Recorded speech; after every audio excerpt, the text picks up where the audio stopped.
আমরা গত 20 বছরও এসছি এখানে, অনেক কষ্ট করে আসছি আর কি, বাধা বিপত্তি উপেক্ষা করে আসতে হয়েছে। এখন একটু ফ্রিলি আসছি এবার, এবং মুক্তিযুদ্ধের ভিত্তিতে তো এই দেশ গড়েছে, তাই না? এই দেশের জন্ম হয়েছে, এবং যারা ত্যাগ স্বীকার করেছে তাদের প্রতি সম্মান জানানোর প্রথম দায়িত্ব আমাদের।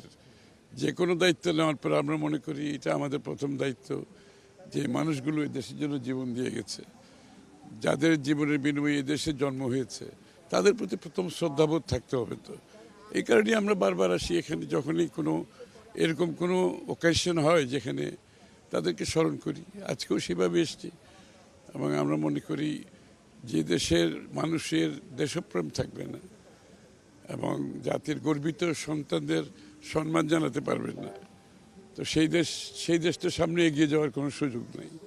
সুতরাং এগুলো আমাদের ফাউন্ডেশনাল ভ্যালু আর কি, আমাদের দেশের যে ফাউন্ডেশনাল ভ্যালুর মধ্যে এটা একটা ভ্যালু আজকে, এটা আমাদেরকে মাথায় রাখতে হবে। অপটিক্যাল ব্রাইটেনার, কালার গার্ড এবং ডার্ট লক সমৃদ্ধ অ্যাডভান্স ফর্মুলায় এলো নতুন রে ডিটারজেন্ট পাউডার। না, মুক্তিযুদ্ধের জায়গায় মুক্তিযুদ্ধ, 24-এর জায়গায় 24, এটা তো একটার সাথে একটা পরস্পর বিরোধী কিছু না। সুতরাং মুক্তিযুদ্ধ হচ্ছে দেশের জন্মের যুদ্ধ, আর 24 হচ্ছে আমাদের স্বৈরাচার নিপাতের করে একটি গণতান্ত্রিক অর্ডার ফিরিয়ে আনার যুদ্ধ। সুতরাং দুইটারই দুই ভ্যালু আছে, মূল্যবোধ আছে, দুটাকে রেসপেক্ট করতে হবে। তবে মুক্তিযুদ্ধের যার বিনিময়ে বাংলাদেশ হয়েছে, তো সেটা তো আমাদের প্রাথমিক দায়িত্ব।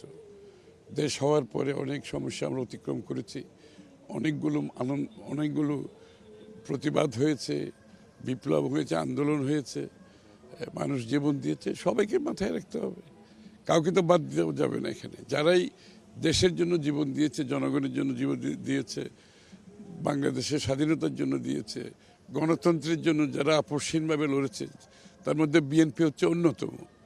যে গণতন্ত্রের জন্য আপসহীনভাবে একটি দল যদি শেষ থেকে এখনও লড়ে যাচ্ছে, এটা বাংলাদেশ জাতীয়তাবাদী দল, এটা তো অস্বীকার করার কোনো উপায় নাই। সুতরাং আমাদের হৃদয়ে আছে এগুলো। বাংলাদেশ আমরা যুদ্ধ করেছি, এটাকে গড়ে তুলতে হবে জনগণের স্বার্থে, দেশের স্বার্থে, কোনো ব্যক্তির স্বার্থে, গোষ্ঠীর স্বার্থে নাই। এটাই মূল্যবোধ।